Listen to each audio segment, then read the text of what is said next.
check the mic and make sure it sound right, boys.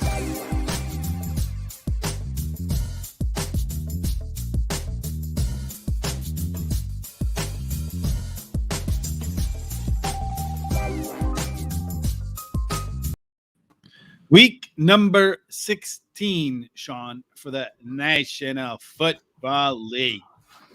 Google, you don't know who Howard Cosell is. Oh, of course we do. You might not know, but somebody in their 20s may not know who Howard Cosell is. Yeah, that's true. But if you watch enough football, you see enough references and stuff to him, and you hear that same voice. You don't know what you're talking about. So tonight you have the San Francisco 49ers up against the Tennessee Titans. It's a pretty interesting matchup. I feel like two teams that probably need a win, right? I mean, Tennessee needs a win to stay atop their division, and San Francisco needs a win in order to get themselves firmly into the playoffs. What's up, Drew? Hope you have a good Christmas, my man. But so any case, Sean, with all these COVID things and everything that's going on, what sort of injuries do we got to look out for today? Well, I know so Mitchell's out again for the 49ers. Titans, A.J. Brown's coming back. Now, is he? That's what they said, yeah. That's good to hear. Yeah, that's good. I mean, they really need the weapons. The only thing will be interesting is how their timing is with Tannehill and Brown since he's been out for, what's it been, like 4 or 5 weeks, something like that. So those are the big ones in football. Big ones in football. That's interesting. You want basketball now or basketball? We'll kind of go through the basketball when we get to the basketball. Okay. Let's talk a little bit about this game. So on the matchup, Sean, it looks to me like the 49ers should be able to pass the ball because the run defense is really solid for Titans. In fact, one of the better run defenses in the entire NFL. But they're not very good against the pass. So I think Jimmy Garoppolo is going to have a pretty good night tonight. I would expect all of his wide receivers to have a very good night tonight. As a matter of fact, Sean, I'm going to start this off with a bonus bet. Oh. I have Garoppolo throwing for 291 yards, so I have him going under the bet. But there's a bonus over at DraftKings, plus 475 for him to throw for 300 yards. I don't think they're going to have a lot of success running. I think they'll have plenty of success passing. And to me, at plus 475, it seems like it's good odds. Yeah, I mean, it jumped off of the page at me, too. Then I kind of looked at it, and Garoppolo has some of those games, too, where it'll be frustrating if he gets to, like, 291, 295, and you bet that. But I have him at it wouldn't be frustrating, Sean, because I have him at 291. So it's probably 40% chance that he throws for 300 yards. The Titans give up about 267 yards a game in the air. Only about 90 on the ground. So I think it's going to be easier for them to pass than it is to run for the 49ers. So I need 9 yards based upon my projection. I think it's worth it, too, because this could turn into a shootout. I mean, if you get some production on Tennessee's side of the ball, too, and they usually score some points. So, I mean, if you get them both going back and forth, Garoppolo's going to be throwing, and you might get to the 300. And I think statistically it's well worth it. And it's funny thing is that this line, Sean, is kind of interesting because it started out with San Francisco only laying 2, and it's moved to San Francisco laying 3. And 2/3 of the tickets are on San Francisco. So the public's out there betting on the Niners. They're betting the Niners. And Vegas is going like this, Sean. But the weird thing is the money, 53 cents of the money out of the dollars on the Titans. So more money coming to the Titans, more bets going towards the 49ers. Personally, I have the game too tight to pick either way. I'm leaning the Titans at home as the underdog, the home dog, and I'm leaning heavy lean towards the over. Yeah, I would agree with the over. I am going to take the Niners, though, and I'll give up the points. I just think they've been rolling. Tennessee does struggle against the air, and I think they're going to have a hell of a time covering George Kittle, who's been on fire lately. So I'm going to – and Tennessee, the other problem with Tennessee is this Deontay Foreman's done really good lately now. But Tennessee's problem is their weapons through the air. Now, they have A.J. Brown, Julio Jones, who knows. Couldn't make it through the game last game. Yeah, and I don't know if he's playing tonight or not. They say he's going to play. There's no injury designation at all for him, but he couldn't make it through the last game. Couldn't practice all week, so he'll probably go out and give it a run and make it 1 or 2 routes, and then look out for Chester Rogers.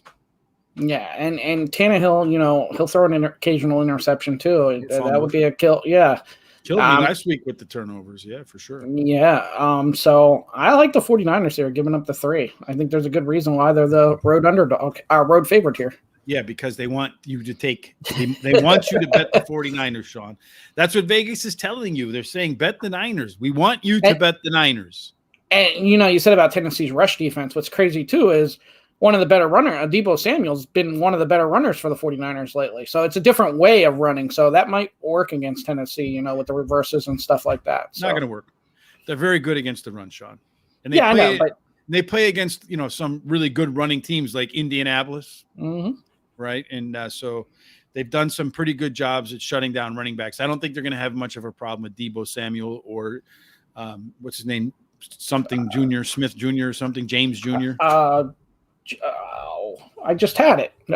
Jeff Wilson Jr. Yeah, Jeff Wilson Jr. There you go. We'll get it together. So I'm not taking any side of that. Again, I would heavily lean the over, Sean. I won't make it official. I'll probably play it in my own account. I probably will bet the over. I just can't. This line's actually moving to 3.5 now, Sean. So you're going to have to lay 3.5 for -108. It's moving aggressively in the 49ers' favor with the money on the Titans. That just tells me they're going, come on, suckers, step on up.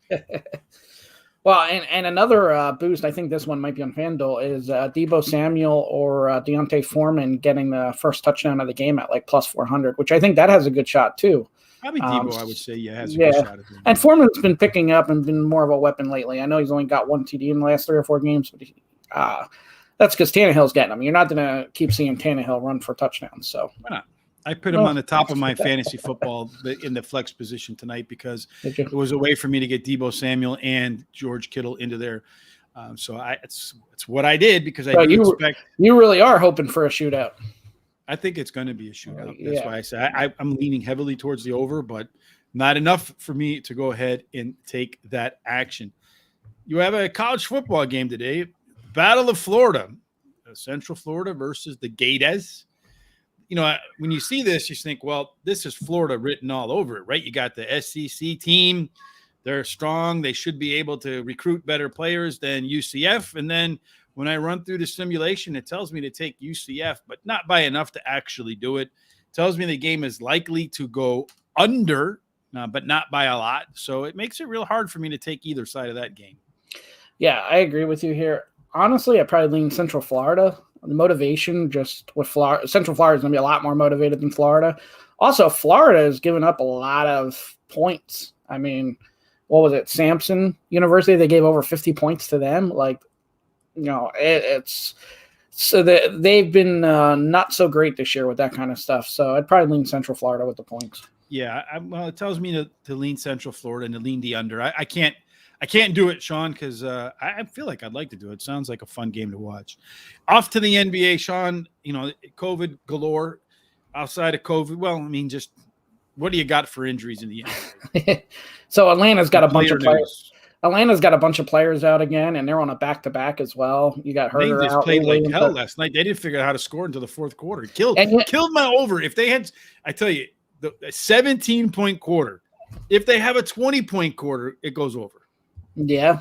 And, what I did is I could see how the beginning started, and I was like, all right, Orlando's still plus 170. I'll take Orlando, and I put them together with Sacramento for $15. My problem was putting Sacramento on that ticket. What was crazy about that game is Orlando had 17 points in the first 6 minutes of the game. Mm-hmm. And then they only scored like 4 more points or 5 more points the rest of the quarter. And also, if you look at the lineups, and this is why I had a hard time picking Orlando, but then they were doing all right. If you look at the lineups, Atlanta had a bunch of players out, but Orlando had some of their key players out, and they were all bench players playing, really. So isn't that a testament to how poor the NBA really is? I mean, you got a handful of players that carry that league, and when you get past those players, I mean, you have teams that can only score 17 points or 12 points in a quarter. I mean, that's just. I think. Even in pickup basketball, I think we should start warming up, and maybe in a couple months, it keeps going this way, we'll get a phone call. Yeah. 2 guys with a collective vertical of 20 inches. Sixers, Danny Green's out. Indiana, Malcolm Brogdon's questionable. The Pelicans got a couple players out. Alexander Walker, Valanciunas Orlando again, Jalen Suggs, Cole Anthony looked to be out. Cade Cunningham out for Detroit. Miami's got P.J. Tucker, Jimmy Butler out. The Knicks got Derrick Rose, Norland's Noel. Topin's questionable. And then Washington, you got Hachimura questionable. Caldwell Pope out. And then Dallas, you got a bunch of guys. Porzingis questionable. Trey Burke, Doncic, Tim Hardaway Jr. out. And I think Maxi Kleber also might be out. Or questionable. So a lot of guys out of there. So there's some interesting lines in movements in the NBA today, Sean. So you have 53% of the money of the tickets is on the Pacers, Sean, but you have 81 cents on the Rockets. 53% of the money is on the Heat, but 86 cents on the Heat. So big swelling on the Heat there. 2/3 of the tickets are on the New York Knicks, but 87 cents on the dollar is on the Wizards. You have 99 cents on the under between the Bucks and Dallas. So that's like the biggest thing where the heaviest weighted money is there, Sean. I know you say you like to bet those ones. You have 54% of the tickets on the over in the Suns OKC game, but 98 cents on the dollar on the over in that game as well, Sean. You have, again, 98 cents on the under between the Jazz and Minnesota.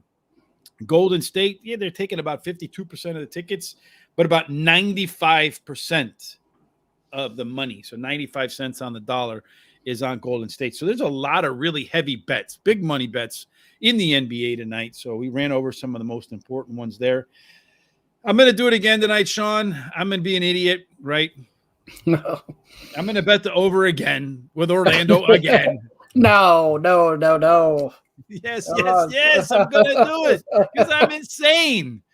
But no, I feel like the squad, the New Orleans squad, Sean, is fairly healthy, relatively speaking. I don't think you're going to get a whole lot of people in that game that aren't playing. So, well, you got Valanciunas out. That's a big part of their offense. Yeah, I still think they're going to be able to score. They'll probably be more up and down the court without the big guy in there, though. So I think they'll be even more aggressive, and then they'll be less defensive at the rim, right? Out of all the names I can't pronounce, somehow Valanciunas came out perfectly fine. Yeah, well, what are you going to do? So I'm going to take the over in that game, Sean. The over in the game between is it 210? I think it dropped a little bit to 209, Sean. I can do 209 for 209.5 for minus 110. I mean, I could do 209 for minus if they hit exactly 209. I mean, if it goes to 208, what the hell? Then I lost anyway. So I'm going to take over 209.5 for minus 110. How about you? All right, so I'll take in that same game. I'm going to take the Pelicans giving up the 6 to the Magic. Mm-hmm. The way the Magic's roster is right now, and in back-to-back days, they're going to have problems scoring. I'm going to take the Pelicans giving up 6. So you can minus 109. You're just loving road favorites today. So Vegas loves people like you, man. Yeah. Well, now I'm going to go home. I'm going to take the Pacers giving up the 9 to the Rockets. Again, the Rockets are on a back-to-back. They've been struggling as of late. After that, we see this all the time when a team goes on these big winning streaks, then they come back to reality and they start getting crushed again, and that's what the Rockets are. Now, I have more faith the Rockets getting blown out. I was a little hesitant because the Pacers have just been a complete disappointment this year. But I'm going to do the sucker bet here and, like you say, and give up the 9 with the Pacers. You might as well just take a marker right now, Sean, and just put the S on the forehead. And it's not for the scarlet letter. But that was in letter A, I think, anyway, for the Scarlet Letter, if I remember correctly. It was so long ago that I read that book.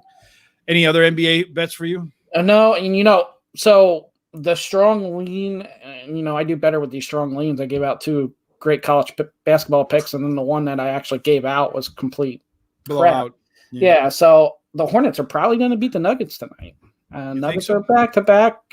Hornets are getting help. Why don't you take it then? If you feel like it's now the last time you talked to me into it, I got blown out. So I'm gonna hold. Well, yeah, but you said that your leans. Come on, don't strong lean and watch it win, and then go, I woulda, shoulda, coulda. Just do it. All right, let's do it. Hornets, I'll take them. Money line, yeah. Hornets money line tonight against Denver. You're gonna get plus 130, Sean. There you go. I mean, that's a pretty good line. Hornets getting healthy. Nuggets back-to-back. Hornets should be able to outscore them. I don't care who wins that game. I hope you win, but then again, you always put jinxes on me. All right, off to the NCAA. Really light schedule of games today. Most of them are neutral sites. There's not a home team or away team. I was looking at Stanford, but I think they actually might get beat, Sean. So I couldn't do Stanford. The only game, I'm going to do it again, Sean. I'm going to bet BYU to beat Vanderbilt, Sean. You know what's crazy? This line has to be wrong. Bet 365 has BYU to win at plus 185. Even outright. I'm doing it. Well, no, that's Vanderbilt's line. They have it switched up. It's not Vanderbilt's line. It is. That's right what I there. have. It's plus 185. Look. Wow. I'm not hiding it. BYU plus 185. Yeah, they got it screwed up because DraftKings has it the other way. Yeah, it's probably backwards, but I'm going to take BYU. The line is actually 5. I should hold them up to that. I should open up an account and go get that number. But BYU is -5, Sean. It's up to 5.5 now. Okay, so I'll do BYU -5.5. I got a -5 in my. What do you have them at DraftKings? I got a -5 earlier in the day when I bet it. DraftKings is -5, but it's -120 as the odds. So I'll take -5.5 for 110. And I look at this. They have every statistical advantage again tonight, Sean.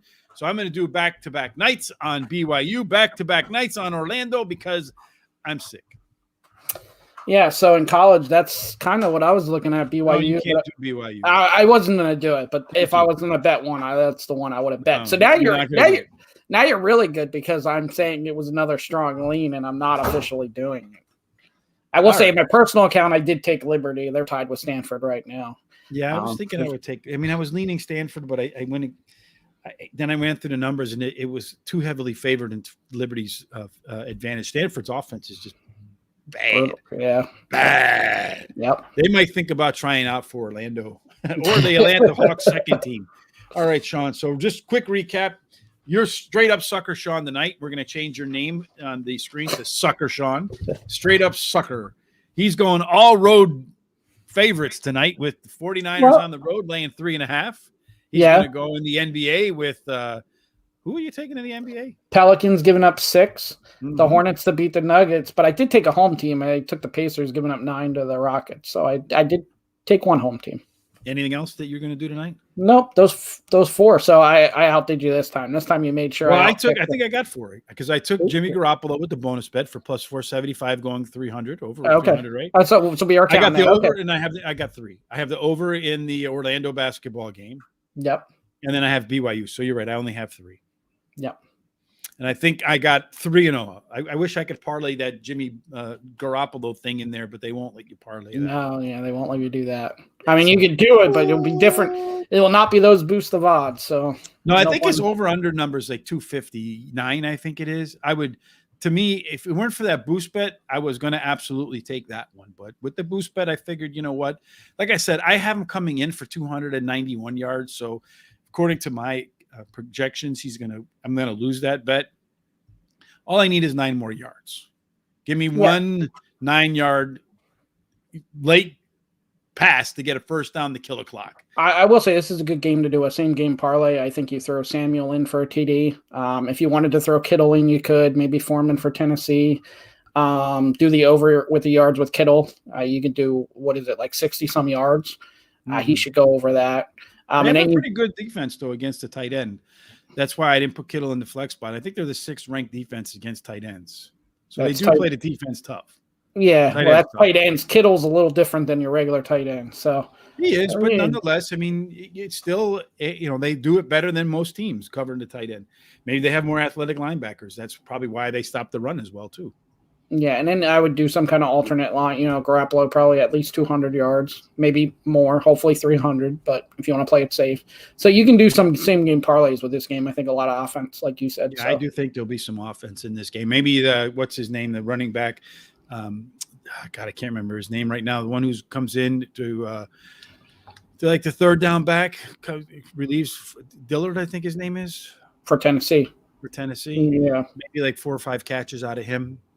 I wouldn't be surprised to see him have 4 or 5 catches, maybe 7 yards a catch, 28, 29 yards, somewhere in there. So I do think he'll probably catch 4 or 5 balls. So that would be something. The only thing I'd be worried about is Tannehill's passing. I mean, he should put up numbers, but Tannehill's so inconsistent, and that offense is so inconsistent, especially if he's getting his main threat back tonight. I think that'll open up the offense a little bit more because he didn't really have anything to throw to. So now he has his main dude. So I would expect some of the secondary people's numbers to go up again too. Yeah, you would hope so, but I mean, it only takes one play for him to go back out, or we'll also see does he play 100% of the snaps tonight, and what their timing is like. Yeah, he'll be in and out, I'm sure. All right, Sean, that wraps up today. The next show we'll have is, I'm not even sure because tomorrow we can't do a show. It's Christmas Eve. Everyone's going to be about doing their business. There's some NFL games on Saturday, so maybe we're going to have to get up Saturday morning on Christmas Day. Are we going to do it early in the morning? I don't know. Or are we just going to post? What are we going to do about that? We'll discuss that, and then we'll post it on social. Sounds like a good idea. All right, Sean. So Merry Christmas to you, to your family. Merry Christmas to you. Merry Christmas to everybody. May all of your Christmas packages be filled with winning bets that stuff your pockets full of cash. See you whenever. Watch us on watch out. Sean will let you know, and Moneyline Madman, both on Twitter and Facebook. So keep an eye on those handles. We'll let you know when we're coming back. Until then, folks, good luck. Merry Christmas.